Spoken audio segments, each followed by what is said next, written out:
Hey everybody, welcome to the Morning Devo with Bo-O. It is January 31st and I am back in the house of devotion, getting in the devotion time this morning. It's been a wonderful couple days up on the mountain. Super fun. Not much snow, so it's funny. We tend to think that they have a lot of snow, and we tend to think that when it snows here, it's probably snowing massively everywhere. But that's not always the case, and they did have some snow a week ago, and they're hoping to get some coming up. But right now, not a ton of snow.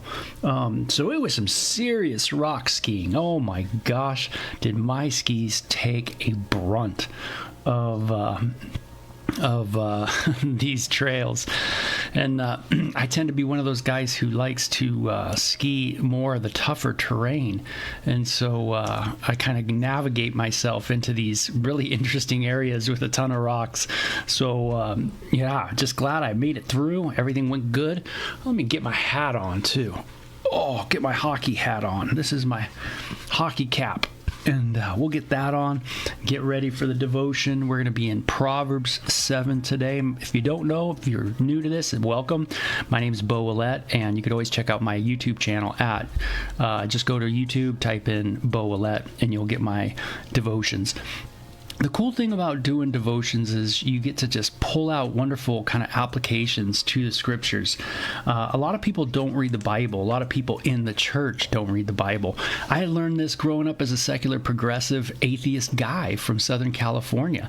Born in San Fernando Valley, in Encino, lived in North Hollywood, went to West Hollywood with my dad growing up all the time to different bars, and moved into Simi Valley, had a wonderful time there hanging out with friends. But, you know, like most Southern California guys, you know, a lot of partying, a lot of different things, rave culture, heavy metal culture, I mean, Sunset Boulevard culture, I mean, just all kinds of cultures that you get involved in. Of course, enjoyed learning how to surf, learning how to ski, and just different things that Southern California offers. But the Bible was not one of them for me. It wasn't until later in my teen years that I actually started reading the Bible, really through avenues like music. Iron Maiden, Metallica, Bob Marley, all talked about the Bible, and I wondered what it was all about. And through various events, it just led me to maybe want to pick it up. I read many other spiritual books, you know. They all really seemed to be very made up, very out of history, you know, not in history. It was kind of like something, you know, just out there. And you could say existential, if you will. But then one day I picked up the Bible and just started reading through the scriptures, Genesis on, just going, and just was blown away at the historical perspectives of the narrative of the Bible, that it was talking about a people group and particular people, kings, languages, mountains, you know, geographical locations. I mean, it was just rivers. I mean, I was like, wait, I thought this was like a fairy tale, but lo and behold, it wasn't, and it isn't. And I like just to go through the scriptures. So I'm in Proverbs 7 now. I'm going through the Old Testament. So Proverbs 7 kind of picks up almost kind of where Proverbs 6 was talking about. And it kind of honed in on a particular subject, and I think we'll get into it right now, and you'll see what I'm talking about. So it says, follow my advice, my son, always treasure my commands, obey my commands and live. This is, remember, father, son, mom, daughter. That's the kind of idea, parent to a child. Wisdom literature, that's what the Proverbs are. Principles, ones that are good to hold on to. Things to think about. You know, really looking at yourself too and going, hey, am I really doing okay? That kind of thing. So it should be kind of convicting when you read the Proverbs, or challenging. But it's good, right? We need to be challenged. If you want to grow those muscles, you got to kind of challenge them. It says, tie them on your finger. Or it says, obey my commands and live. Guard your instructions as you guard your own eyes. Guarding eyes. Oh man, do I guard my eyes? That's so good. Man, that's one of those things where our world just doesn't know much of, right? Guarding our eyes. It seems like everything's images. All that we do is images, right? It's funny. We say we gotta have gotten around or gotten by that idol worship thing, that no longer is a part of us. But how many images do we see a day, right? Oh man, that's kind of a trip to think about. Maybe we don't have idol worship like they did back then, but man, we got image worship, that's for sure. I mean, we do a search and we just image look. I mean, how many pictures do we see in a day or in a week? I remember looking at the statistics of that at one point in life, and I remember just going, whoa, it was a ton, And the younger generation who grew up on electronics, of course, they definitely have had their share of images to look at. But we all have nowadays. We've been inundated with these things called computers. They've really done good for us, haven't they?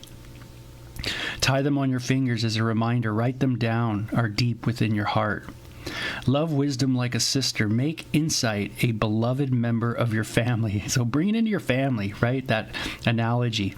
Let them protect you from the affair with an immoral woman, from listening to the flattery of a promiscuous woman. Now, this is from a father to a son. Hey, son, be careful, man. There's some people that are going to want to, pounce on a vulnerability that you have. And that is, you want to be liked, you want to be loved, you want to feel good, you want to feel like you belong, you want maybe a pleasure sensation, right? All these things, all these vulnerabilities are things that could be a good thing for you, but they end up becoming vulnerabilities, right, instead of strengths. And it says, let them protect you. Let wisdom protect us from that affair, right? From listening to the flattery of a promiscuous wife or woman. Now, he gets into this and how this looks like. And instead of just looking at it as a young man, finding a older woman who sees the vulnerability, I want you just to think how you could see this in other ways too. Like, there's other things out there that want to take advantage of your vulnerability, right? They want to, empty your pockets. They want to destroy your life so that they could gain something. This is what the old kind of film noir, remember those from the 30s and the 40s? I enjoy watching those. Why? Because they're you just see everything right out there. It's like it really shows the vulnerability of a person and how there's that person who wants to exploit that. And they do it in kind of like a tactful way in the movie back in the days, those old black and whites. But you really see some really life lessons of, man, don't take a step in that direction, boy. You might think it's going to be good, but boy, there's going to be some challenges down the road. So it says, while I was at the window of my house looking through the curtain, I saw some naive young man, and one in particular who lacked common sense. Do I lack common sense? He was crossing the street near the house of an immoral woman, strolling down the paths by her house. It was at twilight in the evening, as deep darkness fell. The woman approached him, seductively dressed and sly of heart. Now, this is from a father to a son. Pretty cool story, huh? What have I related to my kids? Have I shared, the real deal with them? Have I shared in this kind of way? Trying to help them understand that there is people that will want to exploit your vulnerability. He says, the woman approached him, seductively dressed and sly of heart. She was the brash, rebellious type, never content to stay at home. She is often in the streets and markets, soliciting at every corner. Even back then, they had their own version of Hollywood and Vine, right? One thing that I can tell you, really writing a lot on this kind of topic over the last 20 years, is in a way there's nothing new under the sun. And that's just something you need to understand, is that everything we see today really has been done before. it's kind of weird how that works. Yeah, it has a different kind of frame around it, but the picture is still the same, if you get my drift. So sometimes we can get into a habit of saying, like, complaining, oh man, our generation's better than theirs and theirs is worse than ours and da da da da. No, but they're all just nuanced. They all just have different features of the same issues. Jesus spoke of this. The issues are greed, lust, envy, strife, right? Jealousies. All that kind of thing, that just hits us humans. And we'll use whatever technology, and we'll use whatever's there, whatever, quote, science creates, whatever people create, right? We'll use it all to, and it all is coming through envy and strife and da-da-da, and we build bombs and we kill people with bombs, and that's what we do with technology, right? We exploit people. Right? We get identities. We have identity theft, right? People try to hack, right? It's just ongoing. It's never ending. We will use any technology, everything that we create for the worst. We have been shown to do it, and we continue to do it. We cannot stop. We try to fix something. We try to create a remedy, and the remedy ends up being just as bad or even worse than what we were trying to fix, right? So many issues with us. That's where it comes. That's where what's wrong is inside. So here we see this dad telling the son, "Hey, be careful of this vulnerability and where you're walking. Am I careful where I'm walking? Where do I go? Where's my steps take me? Where are you going? What streets are you traveling on? That kind of thing. What restaurants do you go to? Is there a vulnerability there? Or are you relatively in a safe spot? Are you in places that are safe? Some people might say, hey, your life is boring. You just go from here to there and, it might be boring and in your sense of the term, in that really high risk lifestyle. But, I've done the high risk thing, and a lot of us have. And boy, man, there's a not a good payoff to that, right? For a lot of us, we've seen people die. We've seen our own friends pass away from risky stuff. And so, this is the warning that the parent gives. And it says in verse 11, she was brash. She was the rebellious type. She did not want to stay at home. She is often in the streets and markets, soliciting at every corner. Hey, if this is you, where you're young and you don't want to be around the home, you got to ask the question, why? Now, it might be true that your house is just not a good house to be around, but sometimes you got a good house. You have, an amazing family. You got a big old house, stuccoed house, tan. Seems like everything's tan nowadays, right? But you got this cool house. Everything's great, but yet you want to go out. You want to go out. For some reason, something's driving you out. You got to be careful. She did not want to stay at home. Why don't you want to stay at home? What's the issue? Is it because you got to deal with your heart? Is it because you don't want to listen?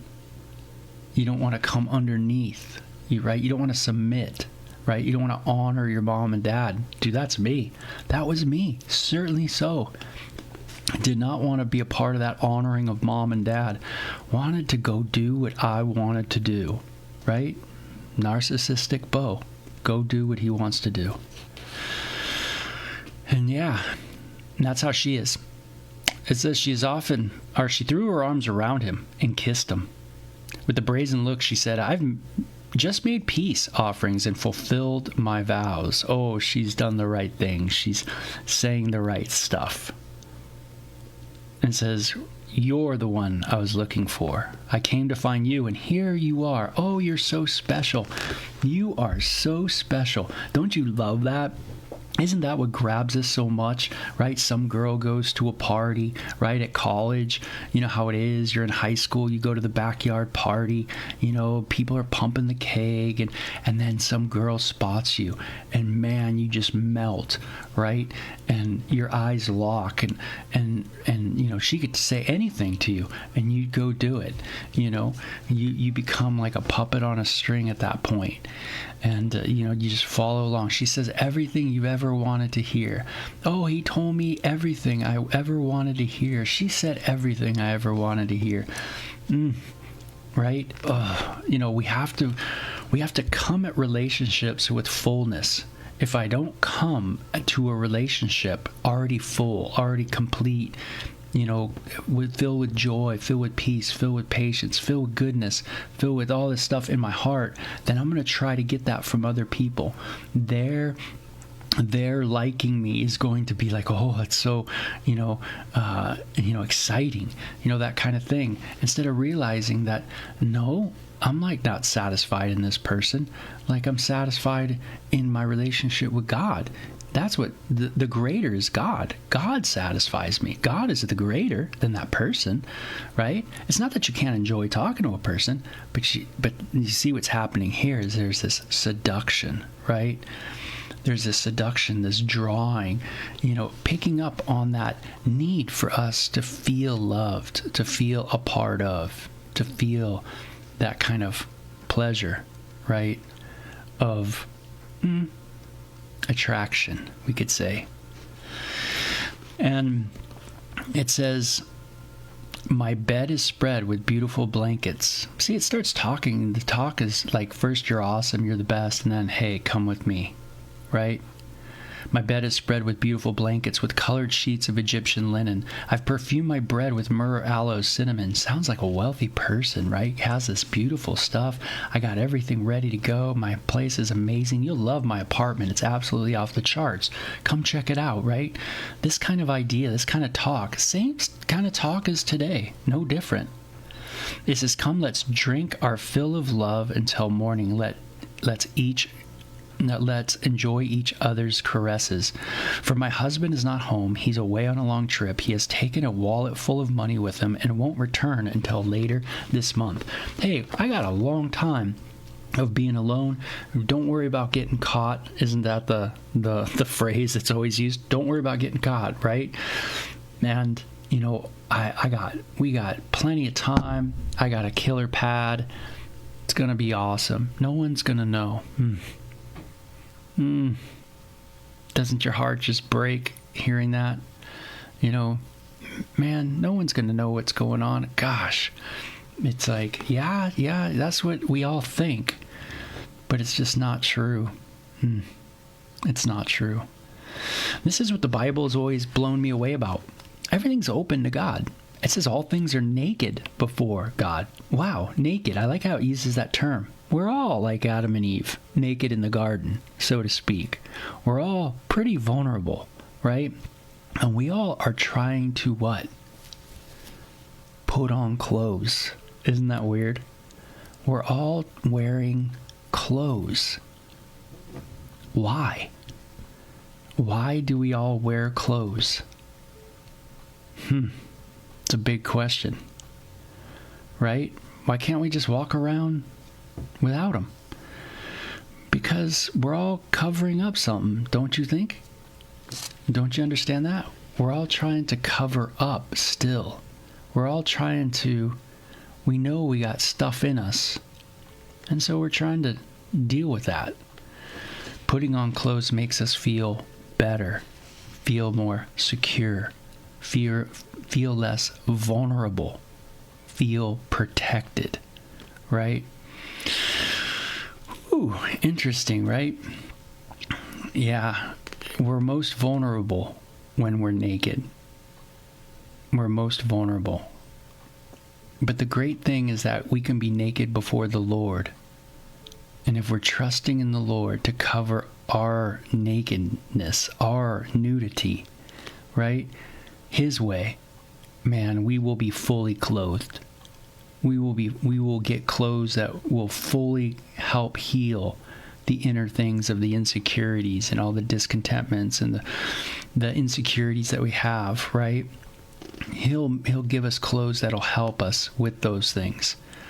But if we don't choose his way, then we'll constantly be just trying to put on another layer, right? This is my new identity. This is my new identity. That's my new identity. Do you see what people of the world do? What I did too? And, we all try to just find our identity. We're just putting on clothes, man. That's all we're doing. It's just putting on new layers, right? Trying to make an atonement.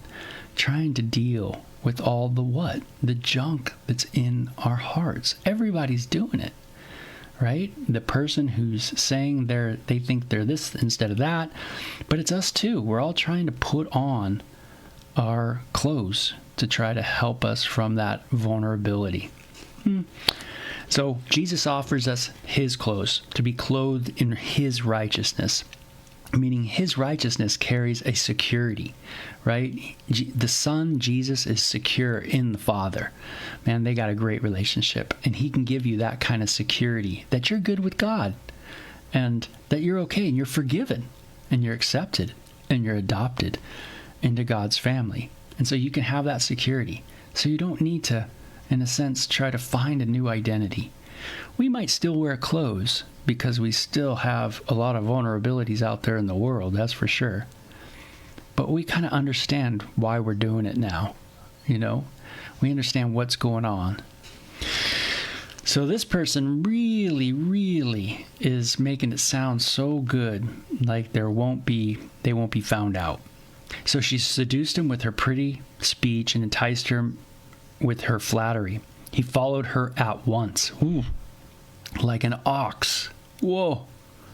Right? Going to the slaughter. Ugh, what a picture. Was like a stag caught in a trap, awaiting the arrow that would pierce his heart. He was like a bird flying into a snare, little knowing it would cost him his life. Man, that's some cool pictures there. An ox going to the slaughter, not knowing that it's going to die, right? A bird getting caught in the net. An animal getting caught in the trap, unable to get out, knowing that it's done, right? Its life will be taken from. And it says, listen to my son, pay attention to my words. Don't let your hearts stray away from her. Don't wander down her wayward path, for she has been the ruin of many.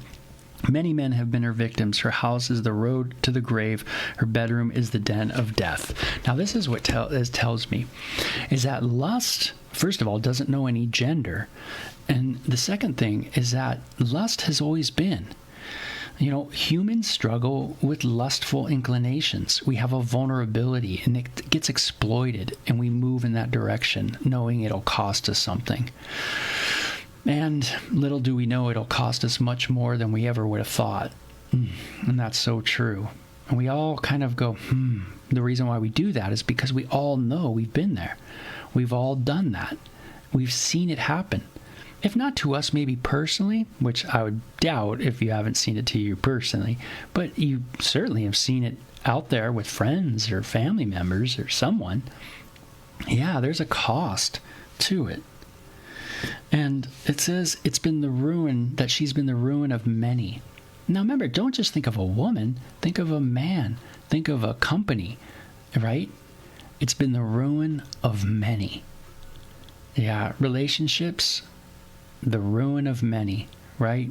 Getting your sexuality all tweaked. Man, that'll ruin so much. It's funny, you always grow up in Southern Cal and you go, man, I'm free. I'm free. I'm going to go do what I want to do. I'm going to sow my wild oats, right? You think that way, but man, you just jack that person who you're with. You jack yourself. There's so many things that can go wrong.